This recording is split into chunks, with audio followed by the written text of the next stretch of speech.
Head coach Aaron Glenn speaks to the media at the Combine and answers none of the questions about how his coaching staff was built. Locked On Jets starts now.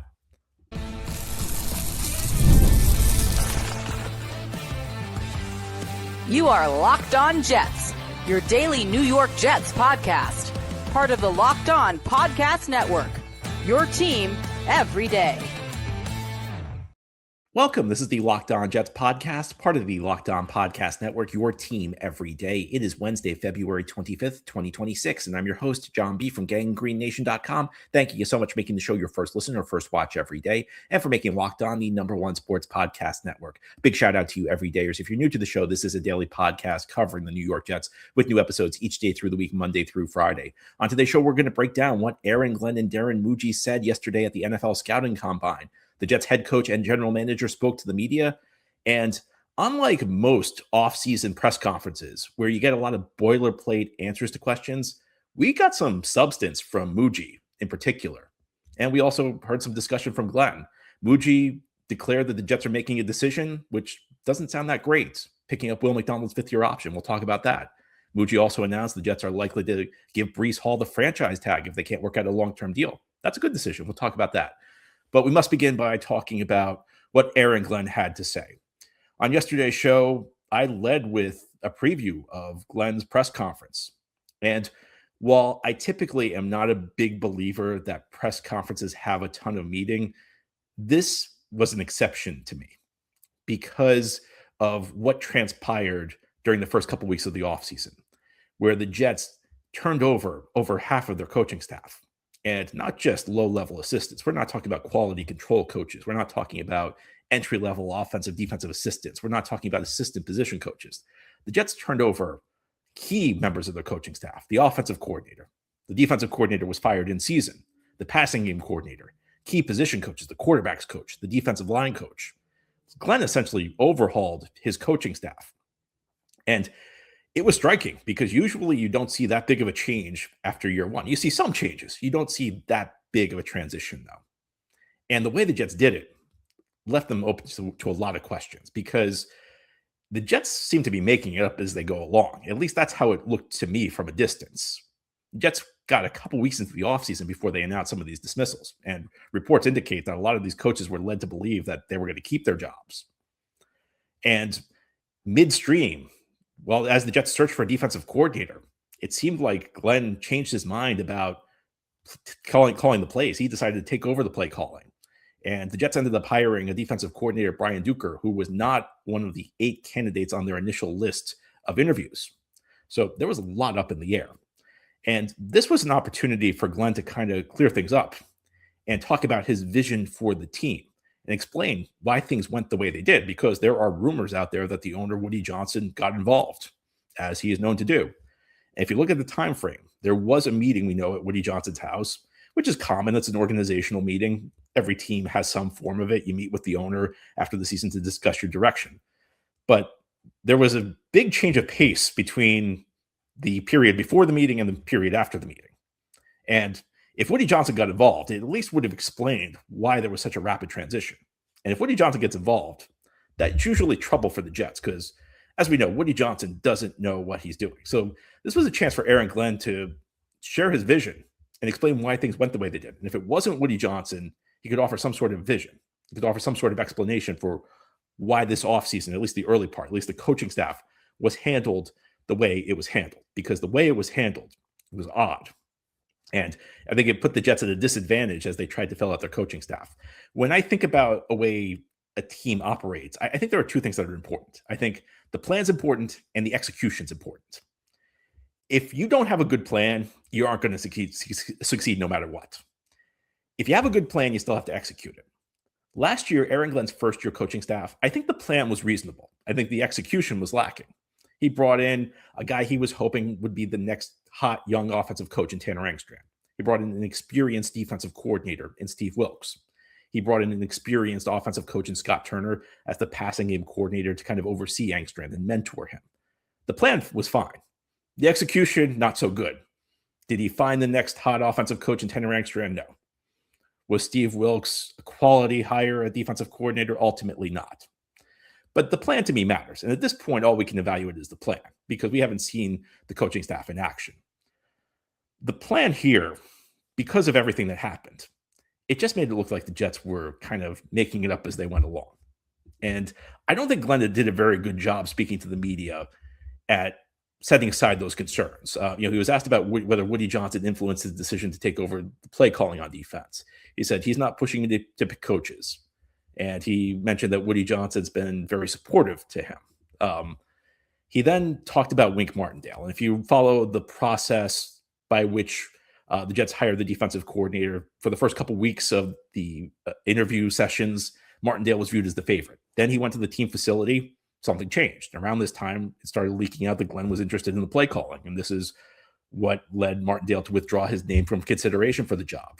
He denied that. Glenn said that Martindale was fine with Glenn calling the plays. Now, we have published reports that indicate the opposite of that. But beyond that, not only does this contradict published reports, it contradicts common sense. Wink Martindale is a very experienced defensive coordinator. Experienced defensive coordinators are going to want to call their own plays.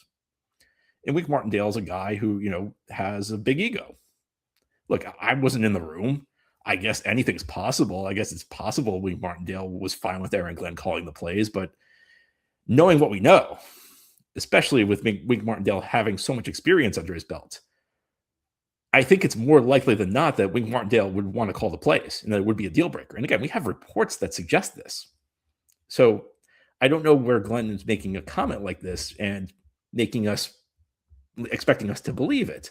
Beyond that, Glenn had the comment that I think was the highlight of his session where he said, defensive play calling is my superpower. It's your superpower. Okay, well, if it was your superpower, why didn't you use it last year? You were very vocal that you did not want to call the plays on the defensive side of the ball a year ago. So why didn't you do that? And okay, you could say, well, we got Steve Wilks. Maybe Glenn had misplaced faith in Steve Wilks. I guess I can understand that. On some level, Wilks is a former head coach in this league, guy with a lot of experience, a guy whose record isn't quite as bad as his biggest detractors would suggest it is. Wilks may not be a great defensive coach. I don't think he's historically been an awful defensive coach. Now maybe his scheme's a little outdated. But then you fired Steve Wilks with 3 weeks to go in the season. Play calling is supposed to be your superpower. You didn't take over the play calling then to try and help your team fix a defense that was at the bottom of the league, a defense that could not stop anything. And by all accounts, you didn't decide to start calling plays until we were deep into the interview process at defensive coordinator. So what's going on here? You can't go an entire year saying, I don't want to call the plays. This isn't the best thing for the team. And then turn around and say, this is my superpower. This is why I've chosen to call plays. It doesn't really add up. And it did not leave me with a lot of confidence that there's a good plan in place. I think that through the course of this early stage of the offseason, we've been focused on the coaching staff. And there's been very little that's suggested to me that Glenn has a good plan, that Glenn's moving this team in the right direction. That's true from what I've observed from a distance. It's true based on his comments, because every time he speaks to the media, he sounds like he's completely out of touch with what's going on with his team. And I don't want to read too much into press conferences because I do believe a lot of this is theater.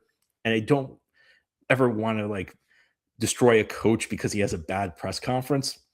But Glenn's not really articulating a lot here. I mean, Glenn said that he hired Brian Duker because of their ties together in Detroit. Well, why wasn't Duker on the list of original candidates? The team put out this list. This is not an interview that fell under the radar. It's not like people were reporting who the Jets were interviewing and then somebody, some reporter didn't catch that they interviewed Duker. The Jets put out a list of candidates, and then out of nowhere, after a virtual interview, Duker is hired. There's been no explanation for any of this. Now, this does not necessarily mean that it's impossible for the Jets coaching staff to have success. Maybe some of this group will be an upgrade. I think Carl Dunbar in particular is going to be an upgrade. I should just keep talking about Carl Dunbar because he's about the only thing I'm happy with the Jets have done recently, hiring him as the defensive line coach. But I also don't like destroying Aaron Glenn as much as I do, but Aaron Glenn's got to give me some reason to have faith in him. This was an opportunity to do it. And I came away feeling as much as I did as when we started, that Aaron Glenn doesn't really have a sense of what's going on, and it's difficult to see what the plan is. Now, head here on the Locked On Jets podcast, we'll talk about a player for whom the Jets do have a plan. That's Breece Hall.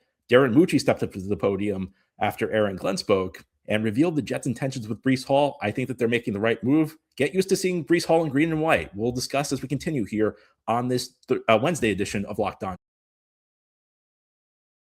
Today's episode of Locked On Jets is brought to you by 5-Hour Energy. Welcome to the 5-Hour Energy Flavor Draft with 18 different flavors to choose from, including new options like Confetti Craze, Fruity Rainbow, or Cotton Candy. There's something for everyone. The board is set, the flavors are ready, and I've got my number one pick for the 5-Hour Energy Flavor Draft. It's Cotton Candy. It's a delicious swirl of sugary clouds, a fruity twist, and a hint of vanilla, the sweet side of tasty caffeine. It's a throwback flavor with a boost. Light, airy candy profile, nostalgic carnival-style taste. It's pure sweetness from start to finish, a sweet tooth fix without any sugar guilt. Find your new favorite flavor of 5-Hour Energy shots available online at 5hourenergy.com or Amazon. Again, it's 5hourenergy.com, number 5, HOURENERGY.com, 5hourenergy.com or Amazon. Thank you so much for making Locked On Jets your first listen or first watch every day, and for making Locked On the number one sports podcast network. A big shout out to you everydayers. If you're new to the show, this is a daily podcast covering the New York Jets with new episodes each day through the week, Monday through Friday. You should know the offseason does not exist for the everydayer club. Join the group chat to talk Jets year-round and get every episode of this show ad-free. Head to LockedOnNYJets.supercast.com or hit the link in the show notes to learn more. Well, Aaron Glenn and Darren Mougey spoke to the media at the NFL Scouting Combine yesterday. We've talked about what Glenn had to say. I hate to say it, I was not impressed. And again, I don't like being completely negative on Aaron Glenn, but he's got to give me something to work with. I don't think he's done that either with his job performance or with anything he's saying to the media. I think in many ways he's his own worst enemy. He takes bad situations and makes them worse. I'll say this. I don't know whether Darren Mougey is a good GM or a bad GM yet, but what he had to say to the media was actually pretty informative. Normally, you just get a lot of really boilerplate cliche answers. And to be clear, no GM is going to give away his offseason strategy right before the draft. He's not going to tell you which players he's interested in drafting. He's not going to tell you which free agents on other teams he's interested in signing. But I think it gets a bit silly with the secrecy in the NFL. They treat pretty minor things like matters of national security. There are certain aspects of the Jets' offseason strategy which it's not going to make a difference if you tell everybody what you're going to do, because other teams don't really have the ability to block what you want to do. And, one of them is whether or not you franchise tag Breece Hall. Now, Mougey talked about a lot of things. One of the things he mentioned, and I was happy he mentioned this, he talked about the potential for the Jets to trade up to pick 1 with the Oakland Raiders. Jets currently sitting with the 2nd overall pick in the 2026 draft. Raiders at pick 1. And he was asked about it, and he said, the Raiders aren't giving up the pick. And I don't know why. I guess there always has to be speculation this time of year. I guess that content has to be produced. There's been this rumor floating around that the Raiders are going to trade down with the Jets and not pick Fernando Mendoza. That's obviously not going to happen. I'm really happy Mougey put those rumors away. Mougey said, look, the Raiders are not interested in moving out of pick 1. There's no reason to not tell us that. In fact, it ends a lot of silly speculation. But Mougey went beyond that. He was asked about Breece Hall, and what Mougey said is we're trying to lock him up long term. And that's something, that's non-committal.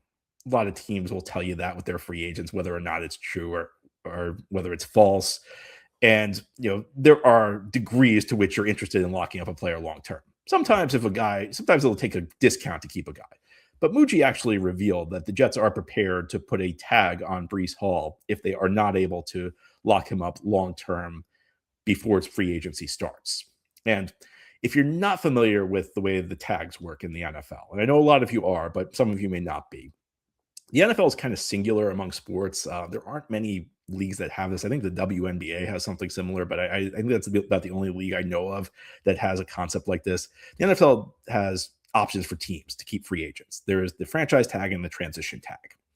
And each year, a team can use either. Now, they can't use both. They can use either the franchise tag or the transition tag on one player who's about to be a free agent. And that impacts the player's free agency. The franchise tag is a 1-year contract at the average salary rate of the top 5 players at your position.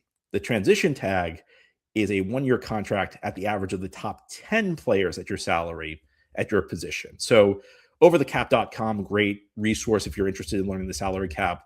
They have estimates of what it will cost the Jets to give Breece each tag. At the running back position, they estimate that the franchise tag will cost $14.536 million for a one-year deal, and the transition tag at running back will cost $11.728 million on a one-year deal. These are estimates. We don't know for sure that those are the numbers. We won't know for sure until the salary cap is actually set. And the league hasn't done that yet. The league typically does that about a week before the start of free agency. So maybe 2 weeks we'll know for sure. But those are estimates because we can kind of ballpark where the salary cap's going to be.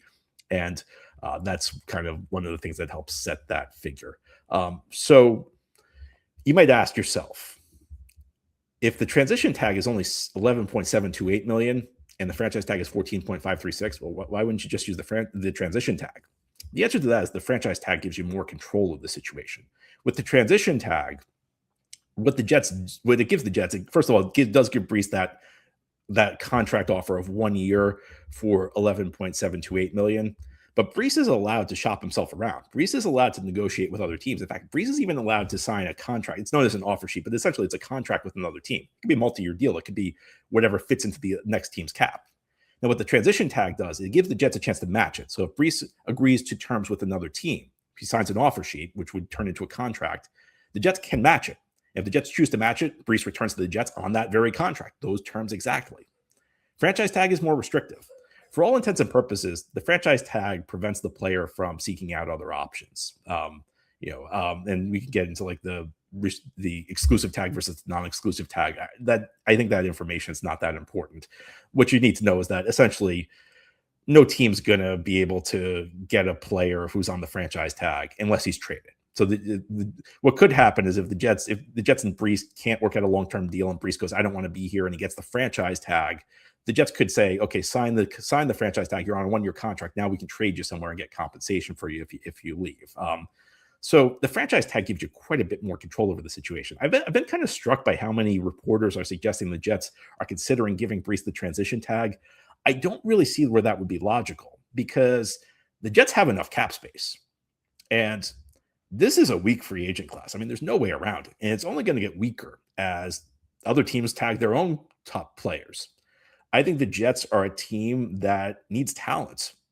And you can argue the utility of a running back because running back is, generally speaking, a low-value position in today's NFL. But Breece Hall is one of the few Jets players who's an above-average guy at his position. Say whatever you want about Breece. He may not ever live up to the expectations we had for him when we drafted him out of Iowa State back in 2022. He may never live up to those first 7 games of his rookie year where he was spectacular. He carried the Jets on a 4-game winning streak, the most successful Jets team of the last 9-10 years. Even though they only won 7 games, the Jets were in playoff position about midway through the year. And a lot of that was Breece, and Breece got injured, and I think that was a turning point in that season. He has never really reached those heights since, but he's an above-average back. He's a home run hitter. He's a guy who can be an asset on the offense. And I think when you're talking the skill positions, at this point for the Jets, you got Garrett Wilson, you got Breece Hall. Those are the only 2 skill guys who are rock solid assets. There are a couple of guys with potential in there. You could say maybe Mason Taylor breaks out in year 2. Maybe Adonai Mitchell steps up his game next season with a full offseason in the Jets organization. But Breece is really the only guy other than Garrett Wilson who's an above average skill player. I don't think you let him walk out the door. And I don't think there's the old saying, penny wise and pound foolish. I understand you want to avoid an overpay. And look, obviously every player's got a price, and there's even a price that's just too high to keep Breece Hall. But I don't see how you're in the position where the Jets are and you let a talented player leave. Jets need more talent, not less. And the franchise tag is a good way to kind of hedge against that because it gives the Jets some leverage. The Jets could put the franchise tag on Breece, and Breece wants a long-term deal. Look, you make more money on a long-term deal than you do off the franchise tag. If the Jets put a franchise tag on Breece, well, now you got to wait at least 1 more year to hit the open market and get that big long-term deal. And the Jets could franchise him again.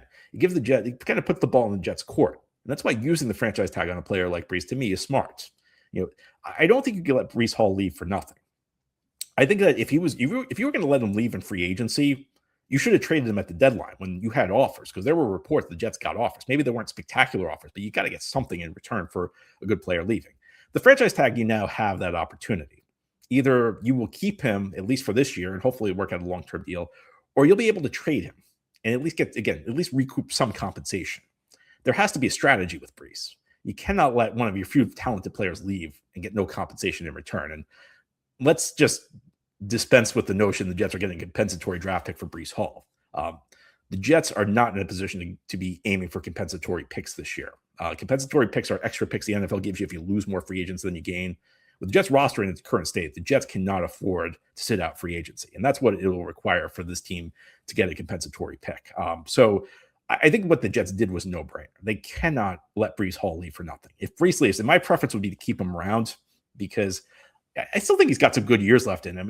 People talk about him as being an aging back. I mean, yeah, he's fine. He's 4 years into his career, but he's only 25. He's also hasn't been used that heavily. So I think he's going to be a pretty good back for his second contract. I think we've gotten a little too extreme with the don't give the running backs a second contract thing.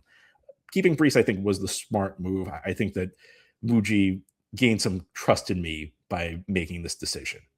Now, here on the Locked On Jets podcast, we'll talk about another decision Darren Mougey revealed, which I'm not as high on. Mougey talked about a big decision with Will McDonald. It sounds like Will McDonald's going to be here at least 2 more years. We'll dive into it continuing here on this Wednesday edition of Locked On. Today's episode of Locked On Jets is brought to you by Home Chef.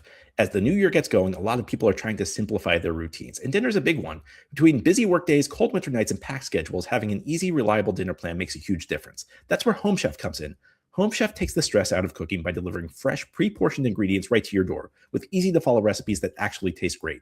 They're rated #1 by users of other meal kits for quality, convenience, taste, value, and recipe ease. And it's easy to see why. Meals come ready to fit your schedule, 30-minute recipes, oven-ready trays, or quick lunches, with over 30 weekly options, including family-sized meals and different dietary choices. Recipes are simple but feel elevated, even restaurant quality, with dishes co-created by chefs like Gordon Ramsay. Everything arrives pre-portioned, so there's less prep, less mess, and no wasted food. For a limited time, Home Chef is offering my listeners 50% off your first box, free shipping, and free dessert for life. Just go to homechef.com/lockedon. That's homechef.com/lockedon for 50% off your first box, free shipping, and free dessert for life. Must be an active subscriber to receive free dessert. Today's episode of Locked On Jets is brought to you by Indeed. Workplace chaos, deadlines stacking up, inbox overflowing, and the one position you have to fill is still sitting open. When the pressure's on and you need the right hire, this is a job for sponsored jobs. Indeed Sponsored Jobs helps you reach the people who actually fit what you're looking for: skills, experience, location, so you're not just hoping the right candidate stumbles across your post. And here's a stat that says it all. In the minute I've been talking to you, companies like yours made 27 hires on Indeed, according to Indeed data worldwide. So if you're hiring, spend less time searching and more time interviewing candidates who check all your boxes with Indeed Sponsored Jobs. Less stress, less time, more results. When you need the right person to cut through the chaos, this is a job for Indeed Sponsored Jobs. And listeners of the show will get a $75 Sponsored Jobs credit to help you get your job get the premium status it deserves at Indeed.com/podcast. Just go to Indeed.com/podcast right now and support our show by saying you heard about Indeed on this podcast. Indeed.com/podcast. Terms and conditions apply. Need to hire? This is a job for Indeed Sponsored Jobs. This is the Locked On Jets podcast here on this Wednesday. We're breaking down what Jets leadership said yesterday at the NFL Scouting Combine. Most head coaches and general managers speak at the Combine to the media. Aaron Glenn spoke and said some things that left me scratching my head. Darren Mougey spoke and gave us some actually useful information, which I think is a rarity at these events. And I did appreciate the fact that he revealed the information he could reveal. Of course, there's a lot of his plan he can't reveal, but I like that I like that Darren Mougey did not treat basic stuff like matters of national security. If the Jets are going to do something and other teams can't stop them from doing it, then just let us know. Let us be in the know. I like that. Don't give us your list of your top targets in free agency, because that could give other teams a strategic advantage. But we're talking about if you're going to put the franchise tag on Breece Hall, you can tell us. Nobody else can do anything about it. I think the same is true about Will McDonald's 5th-year option. So this is the offseason where the Jets have to decide what to do with Will McDonald when we talk about the 5th-year option.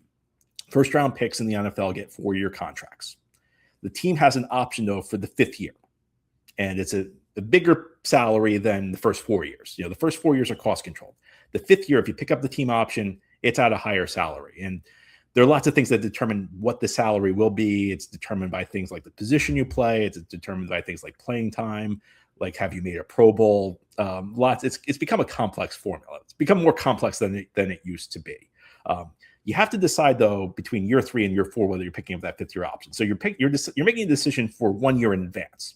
So Will McDonald's already under contract for 2026. The question is whether the Jets pick up his option for 2027. And because of all the factors I mentioned with McDonald, that 2027 price tag would be $15.3 million, which for a defensive end, not a huge amount of money, but not a bargain either. And Mougey talked to the press, and he said that he didn't quite confirm it, but he left very little room for interpretation that the Jets are very likely to pick up Will McDonald's 5th-year option. Now, the 5th-year option is completely guaranteed, and this is a change. It used to be that the 5th-year option was not guaranteed. The only way it became guaranteed is if the player suffered a catastrophic injury and was unable to play in his 5th year because of that injury. Now, the 5th-year option is completely guaranteed. So once the Jets pick up that option, they are on the hook for $15.3 million for Will McDonald in 2027, no matter what happens. I have to say, I don't think I agree with this decision. I think that McDonald's a guy who looks better on the stat sheet than he does in the games. I think if you look at the box scores, you'll see McDonald 10.5 sacks in 2024, 8 sacks in 2025. That looks like a guy who's a quality pass rusher. I think that McDonald has flashes where he's a quality pass rusher, but I don't think the stats quite back up the production that the production that we see on the field. There are just too many games where McDonald is invisible. Around half of his games, he made a minimal impact. We're talking 0 tackles or 1 tackle or 2 tackles. 4 of his sacks came in 1 game against the Cleveland Browns, and that's a great game. I'm not going to take anything away from that.